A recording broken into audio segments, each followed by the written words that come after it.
El Evangelio de Mateo es uno de los 4 evangelios del Nuevo Testamento y constituye una narrativa fundamental para la comprensión del cristianismo.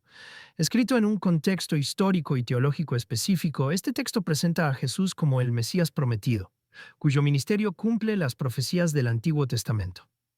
A lo largo de sus 28 capítulos, Mateo desarrolla una estructura cuidadosamente organizada que combina narrativas históricas, discursos doctrinales y parábolas, todas destinadas a proclamar el reino de Dios y llamar a los lectores a una vida de fe y obediencia. El propósito principal de Mateo es demostrar que Jesús es el cumplimiento de las promesas divinas hechas a Israel y, por ende, el Salvador no solo de los judíos, sino también de los gentiles. Este evangelio fue probablemente escrito por Mateo, uno de los 12 apóstoles de Jesús, quien originalmente era un recaudador de impuestos antes de ser llamado al ministerio. Su experiencia como escribano o funcionario público le proporcionó habilidades únicas para organizar y transmitir el mensaje de Cristo de manera clara y sistemática. La audiencia principal de Mateo parece haber sido una comunidad judía creyente que enfrentaba tensiones entre su herencia judía y su nueva fe en Cristo. Por esta razón, el evangelista cita repetidamente el Antiguo Testamento, más de 60 veces, para establecer conexiones entre las escrituras hebreas y la vida y obra de Jesús. Sin embargo, también incluye elementos que resaltan la universalidad del Evangelio, mostrando cómo el mensaje de salvación se extiende más allá de las fronteras de Israel. En términos de estructura, el Evangelio de Mateo puede dividirse en 5 grandes secciones, cada una combinando narrativa con un discurso importante de Jesús. Esta organización refleja el Pentateuco, los primeros 5 libros de la Biblia hebrea, subrayando así la continuidad entre el Antiguo y el Nuevo Testamento. Los temas principales incluyen el reino de los cielos, la justicia, la misericordia, la autoridad de Jesús y la gran comisión de hacer discípulos en todas las naciones. A lo largo de este resumen narrativo detallaremos cada una de estas secciones, explorando tanto los eventos centrales como los mensajes doctrinales que conforman este evangelio fundamental. Analizaremos cómo Mateo presenta gradualmente la identidad y misión de Jesús, desde su nacimiento hasta su resurrección, y examinaremos cómo este relato sigue siendo relevante para los creyentes contemporáneos. El genealogía de Jesús, fundamentos de la identidad Mesías. El Evangelio de Mateo comienza con una genealogía meticulosamente construida que establece sin lugar a dudas la legitimidad mesiánica de Jesús. Este registro genealógico, que abarca 42 generaciones desde Abraham hasta José, padre adoptivo de Jesús, no es simplemente una lista de nombres, sino una declaración teológica poderosa. Mateo divide esta genealogía en 3 períodos significativos de 14 generaciones cada uno, desde Abraham hasta David, desde David hasta la deportación a Babilonia y desde la deportación hasta Cristo. La elección de comenzar con Abraham, el patriarca fundacional del pueblo judío, subraya la naturaleza específicamente judía del mensaje inicial de Mateo. Abraham representa la promesa primordial de bendición para todas las naciones. Génesis 12:3. Promesa que encuentra su cumplimiento en Jesús. La inclusión de David, el mayor rey de Israel, establece la conexión real crucial, pues los profetas habían anunciado que el Mesías sería de la línea davídica. Lo notable de esta genealogía es su inclusión deliberada de personajes inesperados e incluso controvertidos. Mujeres como Tamar, Rahab, Ruth y Betsabé aparecen en la lista, rompiendo con la tradición judía de genealogías exclusivamente masculinas. Cada una de estas mujeres lleva consigo una historia compleja. Tamar engañó a su suegro Judá para preservar la línea familiar. Rahab era una prostituta cananea que ayudó a los espías israelitas. Ruth, una moabita extranjera que se convirtió en bisabuela de David. Y Betsabé, cuya relación con David comenzó en adulterio. Estas inclusiones sugieren que el plan redentor de Dios abarca incluso a aquellos considerados marginados o pecadores según los estándares humanos. Mateo utiliza esta genealogía para establecer varios puntos claves sobre la identidad de Jesús. Primero, demuestra que Jesús es verdaderamente judío, descendiente directo de Abraham y David. Segundo, muestra que la historia de la salvación avanza a través de personas imperfectas y circunstancias difíciles, preparando el camino para el Mesías. Tercero, al terminar con Jacob engendró a José, el esposo de María, de la cual nació Jesús, Llamado el Cristo, Mateo 1:16, Mateo enfatiza la naturaleza virginal del nacimiento de Jesús mientras mantiene la legitimidad legal de su linaje davídico a través de José. Esta introducción genealógica sirve como puente entre el Antiguo y el Nuevo Testamento, conectando las promesas antiguas con su cumplimiento en Jesús. Al estructurar su evangelio de esta manera, Mateo no solo satisface las expectativas judías sobre el Mesías, sino que también establece el marco para entender todo lo que sigue. Jesús es el cumplimiento definitivo de las esperanzas mesiánicas de Israel y el punto culminante de toda la historia bíblica anterior. El nacimiento de Jesús, profecías cumplidas y signos celestiales. El relato del nacimiento de Jesús en el Evangelio de Mateo se distingue por su énfasis en el cumplimiento de las profecías mesiánicas y la intervención divina a través de sueños y signos celestiales. Mientras que Lucas narra la perspectiva de María, Mateo presenta la historia principalmente desde la perspectiva de José, destacando su papel protector y su respuesta obediente a las revelaciones divinas. Todo comienza cuando María, comprometida con José, queda embarazada por obra del Espíritu Santo. Según la ley judía, un compromiso matrimonial era tan vinculante como el matrimonio mismo, y el descubrimiento de María embarazada podría haber sido interpretado como adulterio. José, descrito como un hombre justo, decide divorciarse de ella en privado para evitar escándalo. Sin embargo, antes de que pueda actuar, un ángel del Señor se le aparece en un sueño, revelándole la verdad sobre el embarazo de María y citando la profecía de Isaías. La Virgen concebirá y dará a luz un hijo, y le pondrás por nombre Emmanuel, que traducido es Dios con nosotros. Mateo 1:23. Este primer sueño marca el comienzo de una serie de intervenciones divinas que guiarán a la familia de Jesús durante su infancia. Cuando el niño nace en Belén, otra profecía se cumple. Y tú, Belén, tierra de Judá, no eres la menor entre las principales ciudades de Judá, porque de ti saldrá un gobernador que pastoreará a mi pueblo Israel. Mateo 2:6. El nacimiento en Belén, ciudad de David, reafirma el linaje real de Jesús. Poco después del nacimiento, unos magos de Oriente llegan siguiendo una estrella extraordinaria que había aparecido en el cielo. La naturaleza precisa de estos sabios no está clara, podrían ser astrónomos, magos o quizás sacerdotes zoroastrianos, pero su llegada simboliza el reconocimiento universal del nacimiento del rey de los judíos. La estrella que los guía representa una manifestación celestial del evento mesiánico, confirmando la importancia cósmica del nacimiento de Jesús. La amenaza de Herodes el Grande introduce un elemento de peligro en la narrativa. Alertado por los magos, Herodes intenta utilizar su conocimiento astrológico para encontrar y eliminar al niño recién nacido. En respuesta, otro sueño advierte a los magos para que no regresen con Herodes, mientras que un tercer sueño instruye a José para huir a Egipto con su familia. Esta huida cumple otra profecía. De Egipto llamé a mi hijo. Mateo 2:15, conectando el exilio de Jesús con la liberación de Israel de la esclavitud egipcia. La masacre de los inocentes ordenada por Herodes, aunque brutal, sirve para cumplir una profecía más. Una voz se oye en Ramá, lamento y gran lamentación. Raquel llora a sus hijos y no quiere ser consolada, porque ya no existen. Mateo 2:18. Este evento terrible destaca el costo del advenimiento del Mesías y anticipa la oposición que Jesús enfrentaría a lo largo de su ministerio. Cuando la amenaza pasa tras la muerte de Herodes, un cuarto sueño dirige a José de regreso a Israel, aunque otro sueño lo desvía de Judea hacia Nazaret, cumpliendo aún otra profecía. Será llamado Nazareno. Mateo 2:23. Esta serie de intervenciones divinas y cumplimientos proféticos establece el tono para todo el ministerio de Jesús. Su vida está constantemente guiada por la mano providencial de Dios y cumple las Escrituras de manera sorprendente y específica.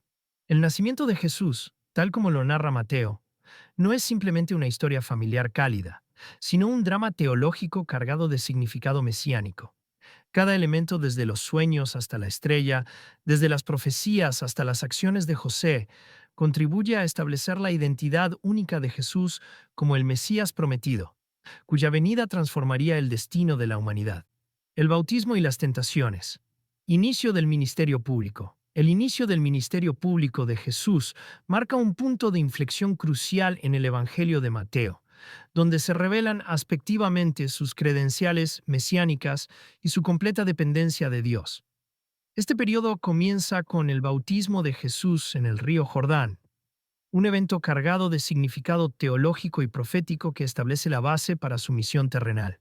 Juan el Bautista, primo de Jesús y precursor del Mesías, había estado predicando un bautismo de arrepentimiento para el perdón de pecados. Su mensaje era radical: arrepentíos porque el reino de los cielos se ha acercado. Mateo 3:2. Aunque Jesús no tenía pecado, él viene a ser bautizado por Juan, estableciendo así su solidaridad con la humanidad pecadora y marcando el comienzo oficial de su ministerio. Durante el bautismo ocurre una triple manifestación divina. Los cielos se abren, el Espíritu Santo desciende como una paloma sobre Jesús, y se oye la voz del Padre declarando: «Este es mi Hijo amado, en quien tengo complacencia». Mateo 3:17. Este evento trinitario no solo valida la identidad mesiánica de Jesús, sino que también establece el modelo de obediencia y dependencia total de Dios que caracterizará su ministerio. Inmediatamente después del bautismo, Jesús es conducido por el Espíritu al desierto para enfrentar una intensa temporada de tentación. Durante 40 días y 40 noches, Jesús ayuna y medita, preparándose para su misión. Las tres tentaciones principales registradas por Mateo son profundamente significativas. Primero, Satanás intenta que Jesús use su poder divino para convertir piedras en pan, explotando su hambre física. Jesús responde con la Escritura: «No solo de pan vivirá el hombre, sino de toda palabra que sale de la boca de Dios». Mateo 4:4, estableciendo la prioridad absoluta de la voluntad de Dios sobre las necesidades físicas. La segunda tentación es más sutil. Satanás ofrece a Jesús todos los reinos del mundo si se postra y lo adora. Jesús replica: «Al Señor tu Dios adorarás, y a Él solo servirás». Mateo 4:10, rechazando cualquier atajo al dominio mundial que comprometa su devoción exclusiva al Padre. Finalmente, Satanás desafía a Jesús a lanzarse desde el pináculo del templo, citando las Escrituras para sugerir que los ángeles lo sostendrán. Jesús responde nuevamente con la palabra: «No tentarás al Señor tu Dios». Mateo 4:7, rechazando poner a prueba la protección divina. Estas tentaciones son más que simples pruebas de carácter. Representan decisiones fundamentales sobre cómo Jesús llevará a cabo su misión mesiánica. Podría haber elegido el camino del poder político, el espectáculo milagroso o el uso personal de su divinidad. Pero en cada caso opta por la humildad, la obediencia y la dependencia total de Dios. Sus respuestas, basadas en Deuteronomio, muestran su completo conocimiento y aplicación de las Escrituras. El resultado de estas tentaciones es decisivo. Entonces el diablo lo dejó, y he aquí, vinieron ángeles y le servían. Mateo 4:11. Este episodio no solo demuestra la victoria de Jesús sobre Satanás, sino que también establece un patrón para su ministerio posterior. Confrontará continuamente las tentaciones mundanas de poder, prestigio y autosuficiencia, manteniendo siempre su compromiso inquebrantable con la voluntad del Padre. Al salir del desierto, Jesús comienza su predicación pública con el mismo mensaje de Juan: «Arrepentíos porque el reino de los cielos se ha acercado». Mateo 4:17.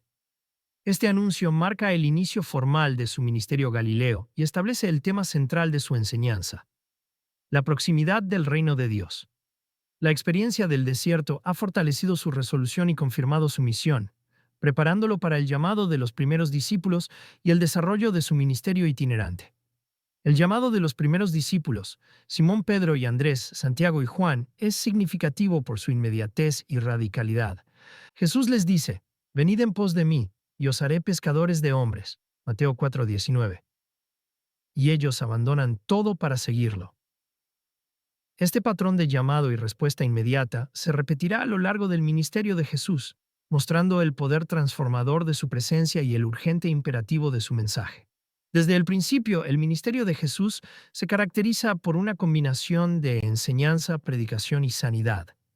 En Galilea, enseña en las sinagogas, predica el evangelio del reino y sana toda enfermedad y dolencia entre el pueblo. Mateo 4:23.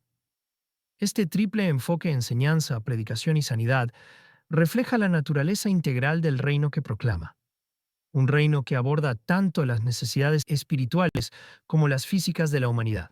El Sermón del Monte, Fundamentos del reino. El Sermón del Monte, contenido en los capítulos 5 al 7 de Mateo, representa el discurso más extenso y completo de Jesús registrado en los Evangelios.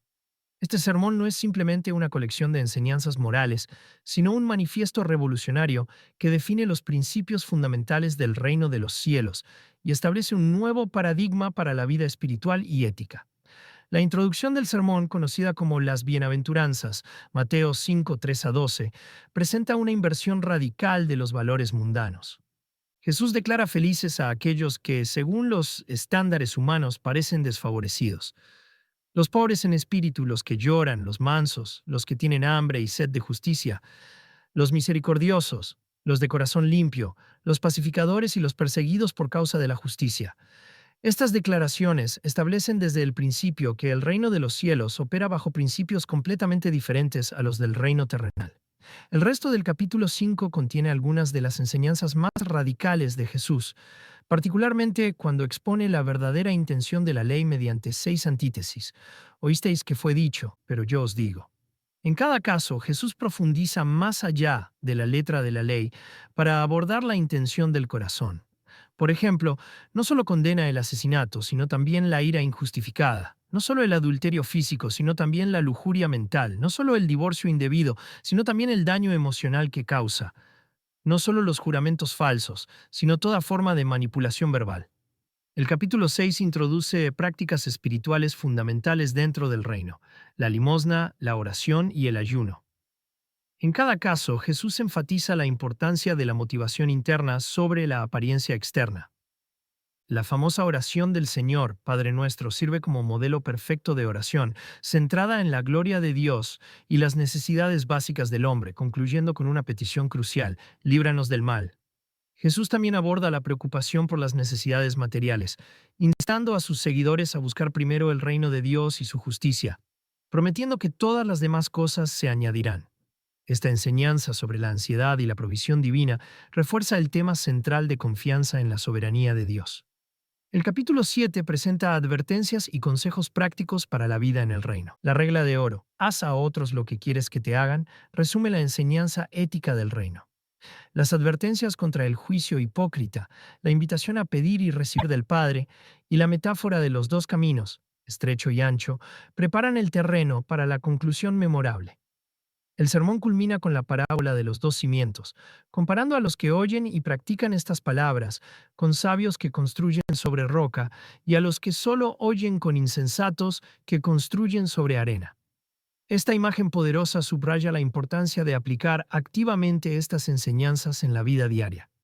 El impacto del Sermón del Monte fue inmediato y profundo.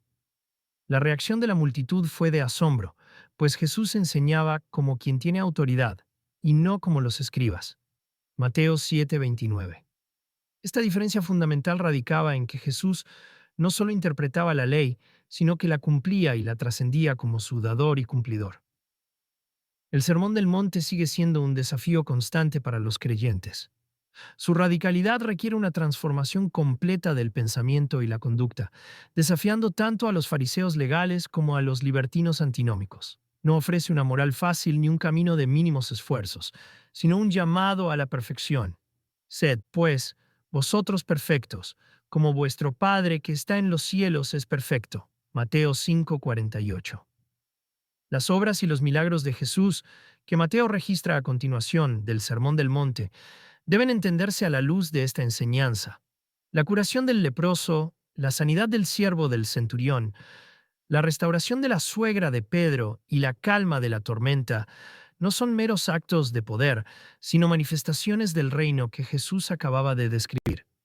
Cada milagro encarna algún aspecto de las bienaventuranzas o las enseñanzas del sermón, demostrando que el reino de los cielos no es solo una realidad futura, sino una fuerza transformadora presente en medio de ellos. El ministerio itinerante, proclamación y poder. Tras el Sermón del Monte, Mateo narra la expansión del ministerio de Jesús a través de Galilea, documentando una serie de eventos que alternan enseñanzas, milagros y encuentros transformadores.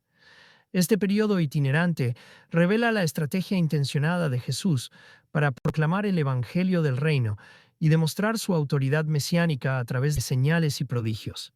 Uno de los milagros más significativos durante este período es la calma de la tormenta. Mateo 8, 23, 27. Después de una jornada de enseñanza, Jesús se embarca con sus discípulos para cruzar el mar de Galilea. Cuando una violenta tempestad amenaza con hundir la barca, los discípulos, muchos de ellos experimentados pescadores, se aterrorizan. Su grito de auxilio, Señor, sálvanos, que perecemos, contrasta dramáticamente con la serenidad de Jesús, quien dormía en la popa.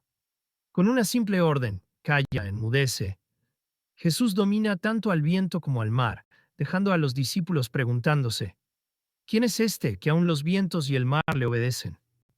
Este milagro no solo demuestra el poder absoluto de Jesús sobre la naturaleza, sino que también revela su autoridad divina, pues solo el Creador puede controlar las fuerzas elementales. El encuentro con los dos endemoniados gadarenos, Mateo 8, 28, 34, ilustra otro aspecto crucial del ministerio de Jesús, su autoridad sobre las fuerzas demoníacas. Los endemoniados, tan violentos que nadie podía pasar por aquel camino, reconocen inmediatamente a Jesús como Hijo de Dios. Cuando Jesús libera a los hombres, permitiendo que los demonios entren en una piara de cerdos que luego se precipita al mar, los habitantes locales piden que Jesús se marche. Este incidente revela la tensión entre el poder transformador de Jesús y la resistencia humana al cambio radical que su presencia demanda. La sanidad del paralítico en Cafarnaúm, Mateo 9, 1 a 8, combina milagro con enseñanza doctrinal. Cuando unos amigos bajan al paralítico por el techo hasta donde Jesús enseñaba, él primero declara, tus pecados te son perdonados. Ante la objeción de los escribas presentes, quienes consideraban blasfemia que un hombre reclamara autoridad para perdonar pecados, Jesús demuestra su poder para perdonar sanando al paralítico. Este milagro establece la conexión esencial entre el perdón de pecados y la sanidad espiritual, reafirmando la autoridad divina de Jesús para realizar ambas. El llamado de Mateo, el publicano, Mateo 9, 9 a 13, representa un momento crucial en el ministerio de Jesús. Comiendo con publicanos y pecadores en casa de Mateo, Jesús enfrenta la crítica de los fariseos. Su respuesta, los sanos no tienen necesidad de médicos, sino los que están enfermos, establece el principio fundamental de su misión: venir a los que más necesitan salvación. Este incidente también marca el momento en que Mateo, testigo directo de la gracia transformadora de Jesús, decide seguirlo y eventualmente registrar su ministerio en este evangelio. La controversia sobre el ayuno, Mateo 9, 14 a 17, surge cuando los discípulos de Juan preguntan por qué los seguidores de Jesús no ayunan. La respuesta de Jesús utiliza imágenes vívidas. Nadie echa remiendo de paño nuevo en vestido viejo, ni echan vino nuevo en odres viejos.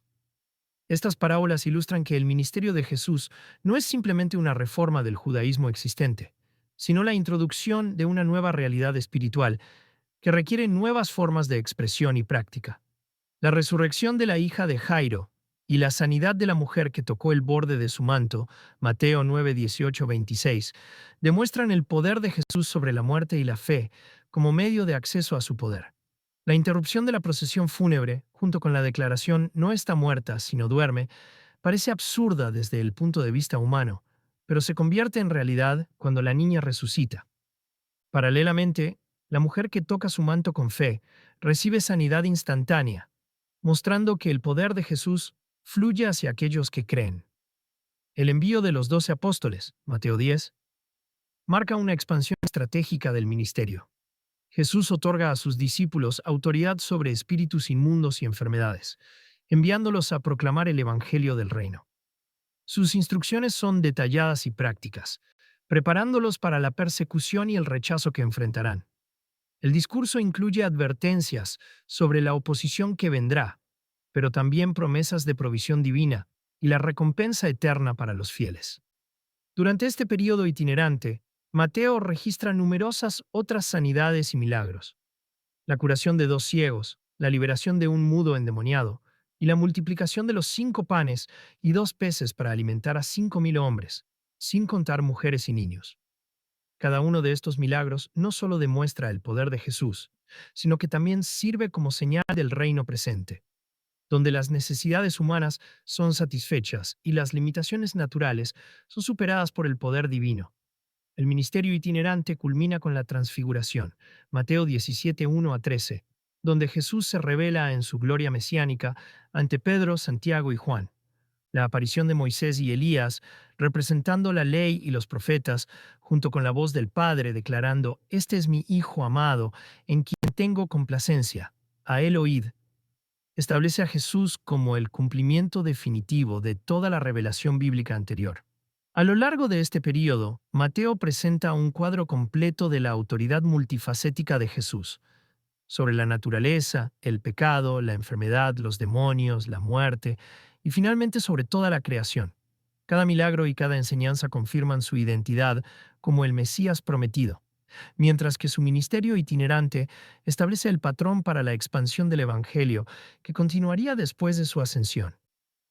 El conflicto con los líderes religiosos, autoridad y oposición. A medida que el ministerio de Jesús se desarrolla, la tensión con los líderes religiosos judíos alcanza niveles críticos, emergiendo como un tema central en el Evangelio de Mateo.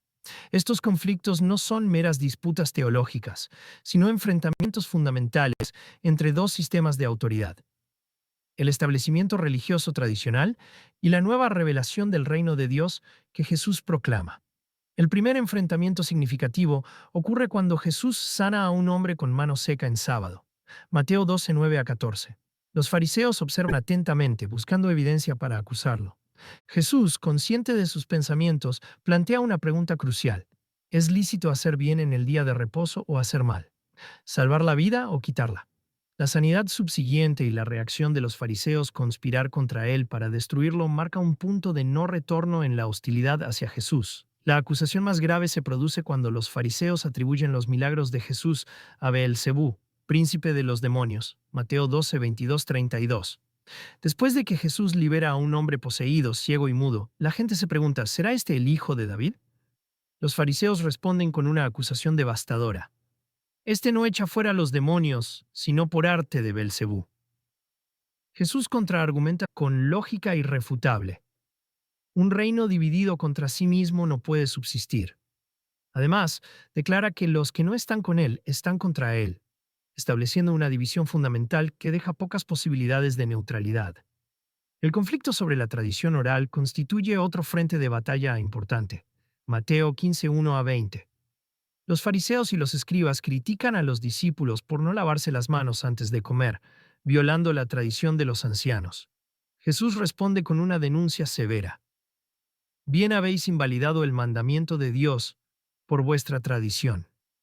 Utilizando el ejemplo del Corbán, donde los votos personales anulaban el deber de honrar a los padres, Jesús expone cómo las tradiciones humanas han sustituido la palabra de Dios. La parábola de los viñadores homicidas, Mateo 21, 33 a 46, encapsula la historia de la rebelión de Israel contra Dios y el rechazo del Mesías. Los líderes religiosos comprenden inmediatamente que Jesús habla de ellos cuando dice: la piedra que desecharon los edificadores ha venido a ser cabeza del ángulo. Su reacción inmediata es buscar la manera de arrestarlo, aunque temen el apoyo popular que disfruta. La última semana de Jesús en Jerusalén se caracteriza por una serie de enfrentamientos directos en el templo. Los líderes religiosos le preguntan sobre su autoridad, Mateo 21, 23 a 27, tratando de atraparlo en sus propias palabras. Jesús responde con preguntas retóricas y parábolas que los incriminan aún más. La parábola de las bodas del Hijo del Rey, Mateo 22, 1 a 14, describe cómo el reino de Dios es ofrecido primero a Israel, pero cuando éste rechaza la invitación, se extiende a otros, aunque con la advertencia de que la falta de vestiduras adecuadas, justicia, resultará en exclusión. Las 7 declaraciones «ay de vosotros, escribas y fariseos, hipócritas», Mateo 23, representan la denuncia más severa de Jesús contra el establishment religioso.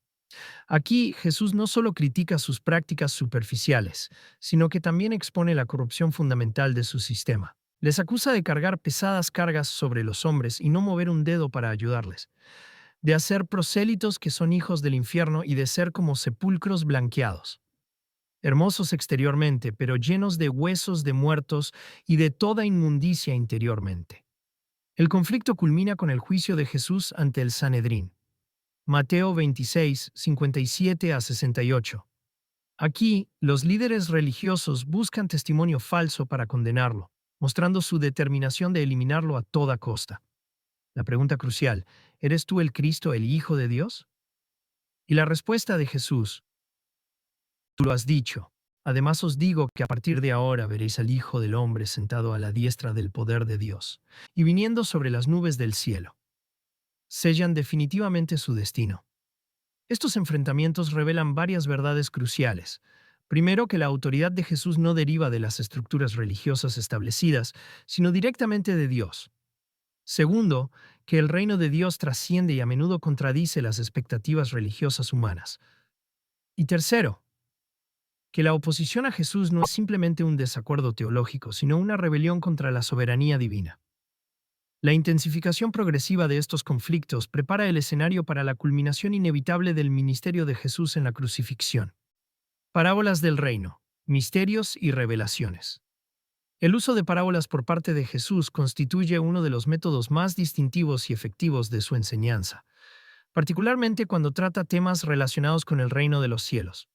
Mateo registra una serie de aproximadamente 17 parábolas clave, muchas de las cuales comienzan con la frase «El reino de los cielos es semejante a».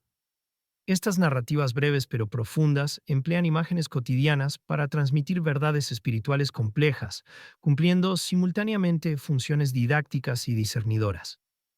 La explicación de Jesús sobre el uso de parábolas, Mateo 13, 10 a 17, revela su doble propósito. Para aquellos con oídos para oír, las parábolas iluminan las verdades del reino, mientras que para los que rechazan su mensaje, estas historias permanecen como misterios incomprensibles. Esta dinámica se refleja en la primera parábola registrada, el sembrador, Mateo 13, 3-23. La variedad de respuestas al mensaje del reino, como la semilla que cae en diferentes tipos de suelo, ilustra cómo el mismo evangelio es recibido de diversas maneras según la condición del corazón del oyente. La parábola del trigo y la cizaña, Mateo 13, 24 a 30, 36 a 43, introduce una dimensión crucial del reino presente, su coexistencia temporal con el mal. Aunque el reino ha llegado, no se consumará completamente hasta el juicio final.